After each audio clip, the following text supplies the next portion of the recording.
ನಮ್ಮ ಶಿವಮೊಗ್ಗ ನಗರದಲ್ಲಿ ಸಂಗೊಳ್ಳಿ ರಾಯಣ್ಣ ಸರ್ಕಲ್ ಅಲ್ಲಿ ಒಂದು ಜೀವ ಸಿಟಿ ಬಸ್ ಹಾವಳಿಗೆ ಬಲಿಯಾಗಿದೆ. ಅದು ಬಹಳಷ್ಟು ಒಂದು ಖಂಡನೆಯ ವ್ಯಕ್ತವಾಗ್ತಾ ಇದೆ. ನಾವು ಕೂಡ social democratic party of India ವತಿಯಿಂದ ನಾವು ಕೂಡ ಅದಕ್ಕೆ ತೀವ್ರವಾಗಿ ಖಂಡಿಸುತ್ತೇವೆ. ಮತ್ತೆ ಮೃತಪಟ್ಟ ಅಹಮದ್ ರವರಿಗೆ ನಾವು ಸಂತಾಪವನ್ನು ವ್ಯಕ್ತಪಡಿಸುತ್ತೇವೆ. ಇವತ್ತೇನಾಗ್ತಿದೆ ಅಂತ ಹೇಳಿದ್ರೆ, ಬೆಳಿಗ್ಗೆದ್ರೆ ಶಿವಮೊಗ್ಗದಲ್ಲಿ ಈ ಸಿಟಿ ಬಸ್ಗಳ ಹಾವಳಿ ಜಾಸ್ತಿ ಆಗ್ತಾ ಇದೆ.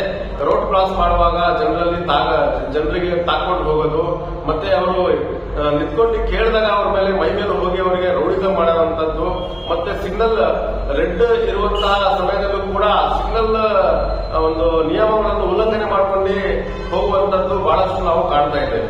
ಇದೇನಾಗ್ತಿದೆ ಅಂತ ಹೇಳಿದ್ರೆ, ಇವತ್ತು ನಮ್ಮ ಇಲ್ಲಿನ ಒಂದು ಟ್ರಾಫಿಕ್ ಪೊಲೀಸ್ ಅವರಿಗೆ ನಿಯಂತ್ರಣ ಹಾಕಲು ವಿಫಲವಾಗಿದ್ದಾರೆ. ಆ ಕಾರಣದಿಂದ ಇವತ್ತು ಆ ಒಂದು ಹಾವಳಿ ಜಾಸ್ತಿ ಆಗ್ತಾ ಇದೆ ಅಂತ ಹೇಳಿ ನಾವು ಹೇಳಕ್ಕೆ ಇಷ್ಟಪಡ್ತೀನಿ. ಇವತ್ತು ಆ ಬಸ್ಸಿನ ನೀವು ಒಂದು ಸ್ಥಿತಿ ನೋಡ್ಬಿಟ್ರೆ, ಅದು ಗುಜರಿಯಿಂದ ತಗೊಂಡ್ಬಂದಿ ಬಸ್ಗಳು ಇವತ್ತು ಚಲಾಯಿಸ್ತಾ ಇರೋದ್ರಿಂದ ಬಹಳಷ್ಟು ಗಮನಾರ್ಹವಾಗಿದೆ.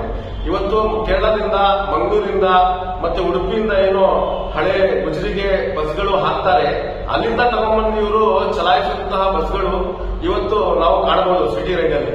ಇವತ್ತು ಗಾಡಿ ಓಡಿಸ್ಬೇಕಾದ್ರೆ ಹೆಲ್ಮೆಟ್ ಇಲ್ಲ ಅವ್ರದ್ದು ಲೈಸೆನ್ಸ್ ಇಲ್ಲ, ಅವ್ರದ್ದೊಂದು ಏನು ಇನ್ಸೂರೆನ್ಸ್ ಇಲ್ಲ ಅಂತ ಹೇಳಿ ಅವರು ಓಡಾಡ್ಬೇಕಾದ್ರೆ ಹುಡುಗರು ಇವರು ಪೊಲೀಸವರು ಅವರಿಗೆ ಕೈ ಹಾಕಿ ಅವರು ಬಿದ್ರು ಸತ್ರು ಅವರಿಗೆ ಹಿಡ್ಕೊಂಡು ಇವರು ಫೈನ್ ಹಾಕುವಂತಹ ಕೆಲಸಗಳನ್ನು ಮಾಡ್ತಾ ಇದ್ದಾರೆ. ಆದ್ರೆ ಇವತ್ತು ಇಂತಹ ಹಾವಳಿಗೆ, ಇವತ್ತು ಇಂತಹ ಒಂದು ಜೀವಗಳು ಬಲಿಯಾಗೋದಕ್ಕಿಂತ ಮುಂಚೆ ಇವ್ರು ಯಾಕೆ ಎಚ್ಚೆತ್ತುಕೊಂತಾ ಇಲ್ಲ?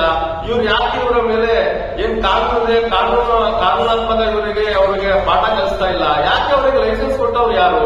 ಮತ್ತೆ ಅವರಿಗೆ ಯಾರು FC ಮಾಡಿಕೊಟ್ಟವ್ರು ಯಾರು? ಅವರಿಗೆ ಇನ್ಸೂರೆನ್ಸ್ ಹಾಕೊಟ್ಟವ್ರು ಅವರ? ಗುಜರಿಗೆ ಇರುವಂತಹ ಒಂದು ಬಸ್ಗಳು ತಗೊಂಡು ಇಲ್ಲಿ ರೈಡ್ ಮಾಡ್ತಾರೆ ಶಿವಮೊಗ್ಗದ ಮಹಾನಗರ ಪಾಲಿಕೆ ವ್ಯಾಪ್ತಿಯಲ್ಲಿ ಅಂತ ಹೇಳಿದ್ರೆ ನಾಚಿಕೆ ಆಗ್ಬೇಕು. ಇಂತಹ ಒಂದು ವ್ಯವಸ್ಥೆಗೆ ನಾಚಿಕೆ ಆಗ್ಬೇಕು. ಯಾರ ಅಧಿಕಾರಿಗಳು ಇವರಿಗೆ ಸಪೋರ್ಟ್ ಮಾಡಿದರೆ ಅವರಿಗೂ ಕೂಡ ನಾಚಿಕೆ ಆಗ್ಬೇಕು. ಯಾಕಂತ ಹೇಳಿದ್ರೆ, ಇವತ್ತು ಅಹಮದ್ ಅನ್ನವ 31 ವರ್ಷದ ಒಂದು ನವವಿವಾಹಿತ ಒಬ್ಬ ಯುವಕ ಬಲಿಯಾಗಿದ್ದಾರೆ ಅಂತ ಹೇಳಿದ್ರೆ, ಅವರ ಮೇಲೆ ಏನಾಗ್ತಾ ಇದೆ, ಅವ್ರ ಮೇಲೆ ಏನು ಒಂದು ಪರಿಣಾಮ ಬೀಳ್ತಾ ಇದೆ ಅವ್ರ ಕುಟುಂಬದ ಮೇಲೆ, ಅವರ ಹೆಂಡತಿ ಮೇಲೆ, ಅವರ ಅಪ್ಪ ಅಮ್ಮನ ಮೇಲೆ ಅಂತ ಹೇಳಿ ನಾವು ಯೋಚನೆ ಮಾಡಲಾಗದಂತಹ ವಿಷಯವಾಗಿದೆ. ಹಾಗಾಗಿ ಇವತ್ತು ಏನು ನಮ್ಮ ಈ ಒಂದು ಸಿಟಿ ಬಸ್ಗಳ ಹಾವಳಿ ಇದೆ, ಮೊನ್ನೆ ನಾವು ನೋಡಿದ್ವಿ.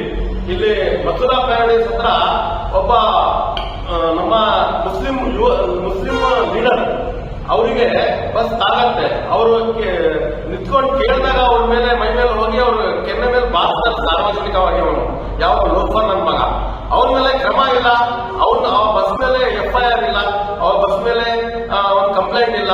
ಇಂತಹ ಬಹಳಷ್ಟು ಪ್ರಕರಣಗಳನ್ನು ನಾವು ನೋಡ್ಲಿಕ್ಕೆ ಇದೆ.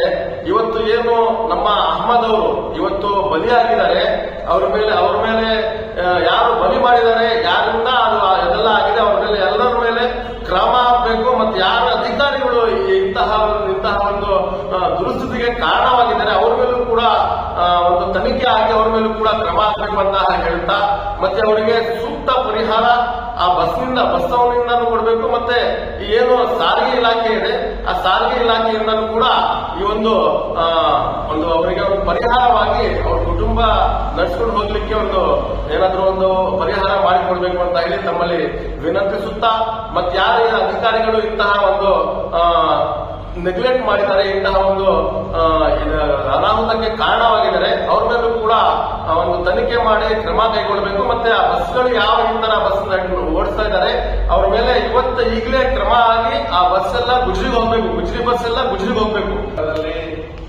ಅನಾಹುತಕ್ಕೆ ಈಡಾಗ್ತಾ ಇದ್ದಾರೆ. ಸಿಟಿ ಬಸ್ ಹಾವಳಿಗಳಿಂದ ಜನರನ್ನು ರೊಚ್ಚಿಗೆದ್ದುವಂತಹ ಒಂದು ಪ್ರಕರಣಗಳು ಬಹಳಷ್ಟು ಜಾಸ್ತಿ ಆಗ್ತಾ ಇದೆ. ಜನರು ಬೀದಿಗಿಳಿದು ಕಲ್ಲು ಹೊಡೆದು ಉಗ್ರವಾಗಿ ಹೋರಾಟ ಮಾಡೋದ್ರಿಂದ ಮುಂಚೆ ಈ ಸಾರಿಗೆ ಇಲಾಖೆಯ ಪೊಲೀಸ್ ಇಲಾಖೆ ಟ್ರಾಫಿಕ್ ಪೊಲೀಸ್ ಅವರು ಎಚ್ಚೆತ್ತುಕೊಳ್ಬೇಕು. ಮತ್ತೆ ಇಲ್ಲಿನ ಜಿಲ್ಲಾಡಳಿತ ಎಚ್ಚೆತ್ತುಕೊಂಡು ಈ ಸಿಟಿ ಬಸ್ ಹಾವಳಿಗೆ ಕಡಿವಾಣ ಹಾಕಲು social democratic party of India ಆಗ್ರಹಿಸುತ್ತದೆ.